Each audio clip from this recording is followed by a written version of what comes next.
Je cite simplement, nous avons eu un fameux débat sur Ernest Ouandié, par exemple, et où on a vu que il n'a jamais accepté que ces gens qui ont combattu dans l'histoire du Cameroun pour la libération politique du Cameroun, parce qu'il ne s'agissait pas d'une autre libération, d'un autre type de libération, que ces gens rentrent définitivement dans l'histoire comme des héros. Parce que la loi d'habilitation qu'il, lui, le signe, il promulgue en 1991, n'est qu'une loi d'habilitation, c'est-à-dire qu'il fait partie, ces gens-là, d'étapes de maquisards à des citoyens normaux. Mais pourtant, c'était des héros qui devaient être consacrés et reconnus par la nation. Et on va citer comme ça, parce que quand je dis ingratitude, même envers son propre père Ahidjo.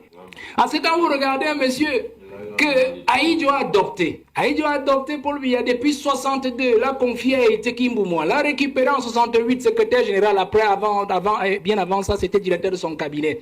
Et puis en 75, premier ministre, et il lui donne le pouvoir en 82. Vous ne pouvez pas condamner, quel que soit ce qui a pu arriver, votre parent par 2 fois par contumace. Après le premier coup d'État manqué, la tentative de coup d'État d'août 1983, condamné par contumace à Ahidjo. Et puis après le coup d'État manqué de 1984, le 6 avril, condamné encore par contumace. Alors là, on voit, et il l'a mis encore dans un même décret de promulgation de la loi d'habilitation, il a mis Ahidjo, il a mis Ouandié et tous les autres. Vous voyez? Donc il y a un problème d'ingratitude. Et c'est ce qui nous affecte aujourd'hui, même sur le plan de la mystique nationale, la mystique gouvernementale de ce pays, la mystique sociologique. Parce que lorsque vous enfreignez les règles morales, il a parlé tout à l'heure du respect des aînés. Nous ne pouvons avoir qu'un pays obscur devant nous, un avenir obscur. Parce que le père de la nation, Ahidjo, n'a jamais été restauré dans ses droits, n'a jamais été restauré dans son honneur et sa dignité. Comment voulez-vous que nous évoluions avec ça?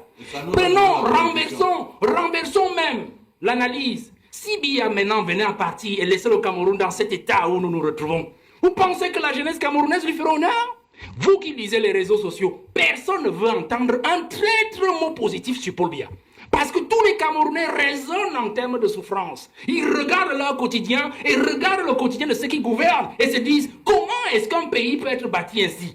Des gens qui sont heureux, des imbéciles heureux qui nous dirigent, et du peuple qui travaille tous les jours et dont la sueur de son front est utilisée par des individus qui le dirigent. Voilà, aujourd'hui, personne ne va entendre un traître mot. Donc si Biya s'en va en laissant le pays à l'heure actuelle, il subira la même ingratitude qu'il a fait subir au président Ahidjo jusqu'aujourd'hui. Nous souffrons de ça. Donc vous comprenez que si je fais une parenthèse sur la survie du pays, nous entrerons, la première chose que le prochain président doit faire, c'est de restituer l'honneur du président, l'honneur et le président, de la dignité du président Ahidjo. Pour que le Cameroun ait un avenir radieux où s'ouvrent des horizons. L'autre héritage, donc, quand je reste dans l'égoïsme, l'héritage d'égoïsme, il nous a laissé un pays, il est en train de nous laisser un pays de népotisme, où on dirige avec ses enfants, on dirige avec son épouse, on dirige avec les neveux. Et on parlait du sous-sol camerounais qui est intact. Bon d'accord, moi je suis d'accord avec le professeur, parce qu'en fait, ce qu'ils sont en train de faire dans nos brousses à l'est et partout dans le sud, bon, ils sont en train de gratter le sous-sol, parce qu'on n'en a plus que ça. Mais on dit, l'honorable a dit, on a préservé notre sous-sol de l'appréhension de l'étranger. D'accord, je suis d'accord. Mais notre sous-sol n'est pas préservé des rapaces internes. Suivez seulement tous les contrats qui sont signés au Minmid. C'est le fils de, c'est le neveu de, et tout ça se ramène au président de la République. On passe par le système de népotisme. Enfin, regardez cet héritage d'égoïsme. Il y a des ministres dans ce gouvernement qui sont les ministres de la cuisine du président. La cuisine du président, ça veut dire quoi? Ben, vous avez une femme à la maison, non? Elle a une cuisine, je pense, M. Obama. Alors, vous comprenez très bien. Il y a des ministres qui font du mauvais boulot parce qu'ils savent qu'ils ne doivent rien au Premier ministre. Parce que le Premier ministre n'a jamais proposé la nomination. Il y a des ministres aujourd'hui qui savent qu'ils sont des ministres du sang de Paul Biya, de la progéniture de Paul Biya. Vous comprenez? Et donc, moi je m'amuse quand je vois des Camerounais surpris, pleurer tous les jours. Tel ministre, on dit les poubelles, tel ministre, on dit les routes, on dit ceci. J'ai dit, mais vous ne comprenez pas quoi? Voilà l'héritage que le président a de nous laisser. Un héritage des hommes de cuisine. Un héritage des hommes de filiation. Alors c'est ça qu'il faut abréger dans la prochaine succession. Je pense encore que lorsqu'on rentre dans cet héritage-là de Paul Biya, l'héritage négatif, l'héritage noir, qu'il faut absolument changer, qu'il faut absolument renverser, il faut rester dans cette logique de Paul Biya qui justement nous laisse un héritage d'un homme dépensier, dispendieux, un homme qui n'aime pas son pays. Je prends un simple cas, prenez la Suisse, il a passé 49 jours en Suisse, c'était le grand débat d'octobre dernier. 49 jours. Je me souviens en 2012, il y avait des études des journalistes qui montraient que l'année 2012, le président avait mis pratiquement plus de 250 jours à l'extérieur, à l'hôtel intercontinental. On se pose la question. À Indy, on n'avait jamais passé plus de 15 jours à l'extérieur. Quand il y allait, c'était soit pour congé d'une semaine, il prenait son congé annuel, il partait à la Côte d'Azur, il revenait quelque part ici à Nassarao dans son village, ou alors il allait à Moulvoudaï. Parce que même quand vous arrivez sur la milieu de Moulvoudaï, je ne sais pas si ça a changé quand j'étais sur le terrain, vous allez trouver les derniers babouches du président Aïdjo, ces derniers sandales, et un t-shirt posé sur le lit, sur lequel il venait souvent dormir à Moulvoudaï. C'était une habitude sur le président Aïdjo. Quand il n'allait pas en Gaoundéré à Tigné, par exemple, parce qu'il avait son cheptel de ce côté. Mais le président nous a habitués à un président qui dépense l'argent de l'État dans des choses qui n'en valent pas la peine. Vous comprenez? Voilà l'héritage que le président a nous laisser. Et c'est cela qui fait l'image du pays, monsieur Obama. L'image de la jeunesse. Parce que les enfants aujourd'hui ne peuvent que copier ce qu'ils voient. Et ils pensent que c'est une bonne chose. C'est cela qu'il faut abréger dès 2025, cette année, pour que les jeunes comprennent que la vie que Paul Biya nous a montré sur le plan individuel, sa façon de diriger avec ces gens-là qui pompent les impôts des États, ce n'est pas une vie, ce n'est pas comme cela qu'on dirige un pays. Il faut que les jeunes comprennent que nous devons nous rassurer, nous rasséréner pour 2025 et nous dire, Biya doit partir. S'il ne nous aide pas déjà à nous débarrasser de 80% de la race des individus avec lesquels il travaille depuis 43 ans, nous devons le faire partir lui-même parce qu'en partant, il va avec eux. Il va avec eux. On aura libéré au moins le plancher. Et nous allons nous débrouiller après lui. Parce qu'en fait, c'est aussi ça le cas. Et je sors donc en disant que si je vous ai donc parlé, le temps est très court, je ne peux pas parler de tous ces héritages, de ces quelques héritages néfastes de Paul Biya.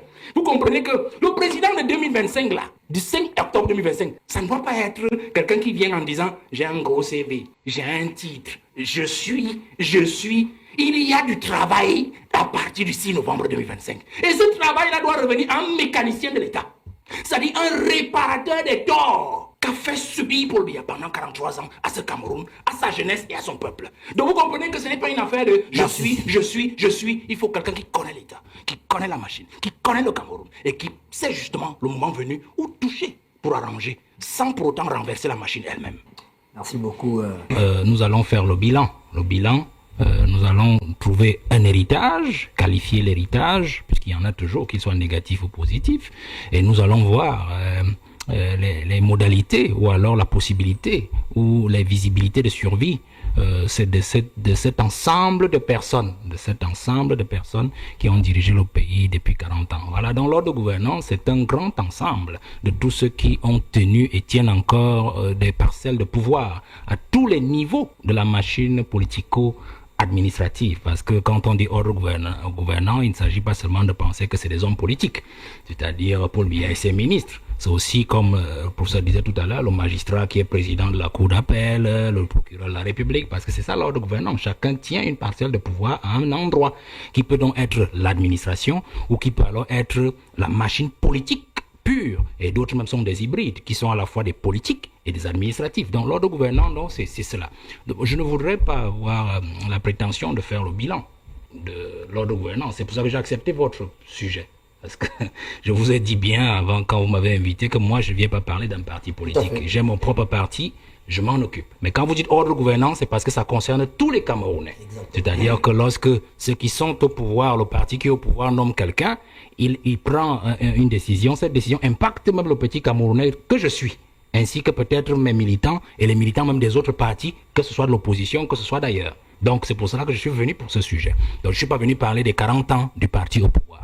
Alors, si nous parlons donc du bilan de l'ordre gouvernant, moi je vais dire d'emblée une chose, c'est un bilan qui est mitigé. C'est un bilan qui est mitigé parce que, mitigé pourquoi? Il peut être positif si on prend un certain angle, il peut être négatif si on prend un autre angle. Pour moi, il est mitigé parce que politiquement, je trouve que le bilan de l'ordre gouvernant actuel est d'abord le bilan de celui qui l'a constitué, c'est-à-dire Paul Biya lui-même, parce qu'en fait, il est le chef de l'État. Président de la République, chef de l'État. Ça veut dire que le bilan de tous ses collaborateurs est son bilan.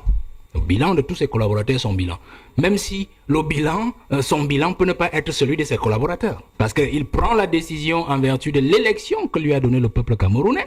Et c'est à partir de cette élection-là qu'il désigne ceux qui vont l'accompagner pour accomplir la mission qu'il a proposé d'accomplir au peuple camerounais. Vous voyez? Et ce qui fait donc aujourd'hui, quand il échoue, c'est d'abord lui qui échoue avant ceux qu'il a choisi pour l'accompagner. Et donc, si nous partons donc de là, sur le plan politique, je rentre rapidement dessus, on pourra peut-être y revenir, mais je fais un brossage puisque d'autres vont intervenir. Sur le plan politique, il est en train de réussir, sur le plan politique, comme j'ai l'habitude de le dire. C'est-à-dire que c'est un monsieur qui a pris le pays en 1982 dans une logique de continuité du président Ahidjo. C'est-à-dire qu'avec tout ce que nous avons connu, les différents conflits avec la métropole française, c'est-à-dire la France, qui ne nous a pas peut-être colonisé sur le papier, mais qui a agi comme tel sur le terrain, et avec les histoires du maquis et tout, et qui avait toujours l'intention de garder une même mise sur le Cameroun. Ahidjo s'est défait tant qu'il a pu de cette même mise de la France, et d'ailleurs Paul Biya a toujours été à ses côtés pour le faire.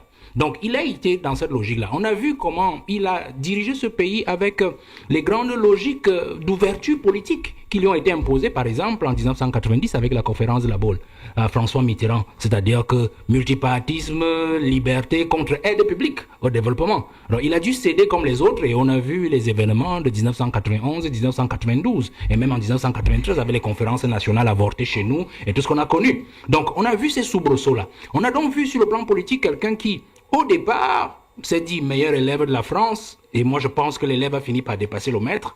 Quelqu'un donc qui a pu prendre le Cameroun dans une situation de dépendance presque totale parce qu'Ahidjo avait commencé un travail, pour le détacher progressivement de cette dépendance-là vis-à-vis de la France. On va voir par exemple avec les affaires Bolloré. On a vu un ministre qui a donné à Bolloré l'essentiel de notre rail, c'est-à-dire le rail, il n'a pas la concession de 99, lui a donné notre port autonome de Douala, le PAD, en 1980. Dans les deux concessions, on a vu comment, sous Paul Biya, on est en train de récupérer notre port autonome de Douala. Bon, on espère que le rail, on va aussi le récupérer. La Sonara, on a vu comment il a voulu à un moment nous construire ce dernier pan, ce pan qui a manqué au président Ahidjo, c'est-à-dire de raffiner notre pétrole localement. Bon, il y a eu incendie, tout le monde connaît ce dossier-là. Donc il y a des goulots d'étranglement, des gens qui ne veulent pas que le Cameroun puisse être au moins autonome ou indépendant sur le plan même de ses ressources, notamment du pétrole, du carburant pour la fourniture domestique. Donc on voit certains actes qu'il a posés. On a vu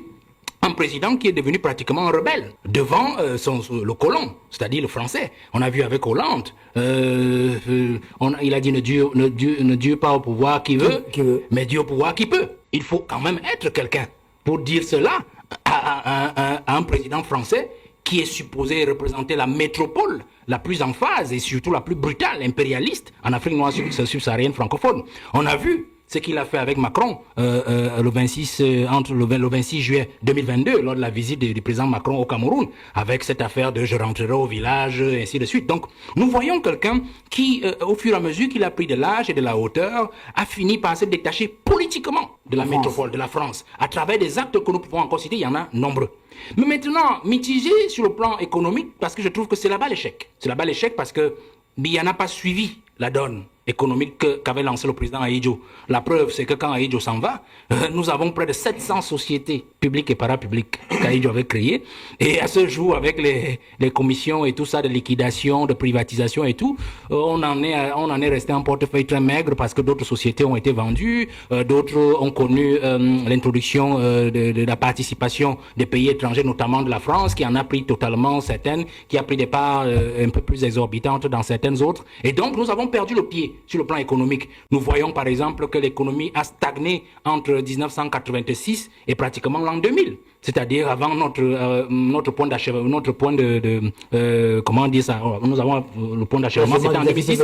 Oui, le point d'achèvement PPT, c'était en 2006, mais dès l'an 2000, nous avons eu des difficultés entre 1986 et 2000. C'est-à-dire, il avait dit, je n'irai plus au FMI, puisqu'en fait, le Ghana l'a fait il y a 3 ou 4 ans, 5 ans, mais on a vu comment le Ghana a peiné, mais le Ghana a pris cette décision-là de sortir du FMI, de payer toute sa dette et de s'en sortir. Mais le prix Biya l'a dit en 86, il est obligé de rentrer encore au FMI, à la Banque mondiale, demander de l'argent. Donc on a vu qu'en fait, il n'a pas pu décoller, il n'a pas pu détacher le pays économiquement. On peut chercher à le comprendre d'une certaine façon, puisque si vous avez 2 lièvres à suivre, forcément, vous allez peut-être courir un peu plus derrière un autre qu'un tout autre. Donc on comprend que le lièvre économique a été le plus difficile pour lui à attraper, ou du moins de toutes les façons dont il s'est rapproché le plus difficilement. Donc je voudrais que l'on se situe d'abord au niveau du bilan. Au niveau du bilan, je reste sur le plan mitigé et sur les idées majeures, ce qui maintenant aux autres à développer, on pourra revenir. Honorable. Et je suis d'accord avec l'honorable Adamou. Le PIB, l'augmentation du PIB sur le plan économique n'est pas, le fait d'un individu. ne peut pas être le fait d'un individu. Peut être le fait d'un ensemble de politiques qui ont été conçues, implémentées, appliquées et dont les résultats se ressentent. Donc notre pays, c'est un accident. Donc, dit que Est-ce que vous pouvez être votre 30 micro, 000 Laurent, s'il vous plaît, milliards, parce qu'on vous entend quand vous dit que parlez. 30 000 Merci. milliards de 82 à 2025 est un exploit. Je me pose des questions. Je pose des questions. Il faut plutôt se poser la question, est-ce que ça n'aurait pas pu être un peu plus élevé encore, notre PIB, si on avait fait effectivement mieux? Vous voyez, une augmentation, et là je suis d'accord avec lui, la croissance n'est pas toujours un indice de développement. Et le PIB ne peut donc pas être aussi un facteur de bonne gouvernance. La preuve, c'est que nous avons aujourd'hui un pays dans un marasme économique. Ce PIB est plutôt l'œuvre d'un pays, d'une population résiliente. Et le président lui-même a adopté ce mot depuis 2008. Nous sommes un peuple résilient, c'est-à-dire qui arrive à résister aux chocs exogènes, c'est-à-dire la politique internationale qui est dure pour les pays les plus faibles, et endogènes. Les chocs endogènes, c'est-à-dire donc il est le principal acteur, c'est-à-dire le principal provocateur. Parce que le rôle d'un président de la République, c'est d'éviter à son peuple des chocs domestiques, notamment des chocs liés à la malgouvernance, à la corruption, à la malgestion, au crime économique. Lui-même, il a dit de sa bouche, 2008, des criminels économiques, des bandits à col blanc, des inertes. Ça, c'est le discours du 31 décembre 2005. Des inertes. Quand on dit inertes, ce n'est pas des inertes politiques, c'est des inertes économiques. C'est des inertes dans la gouvernance. C'est des inertes managériaux, c'est-à-dire dans le management, la gestion du pays. C'est-à-dire que le président, dans la Constitution, dit il définit la politique de la nation. L'honorable a dit il définit la politique de la nation.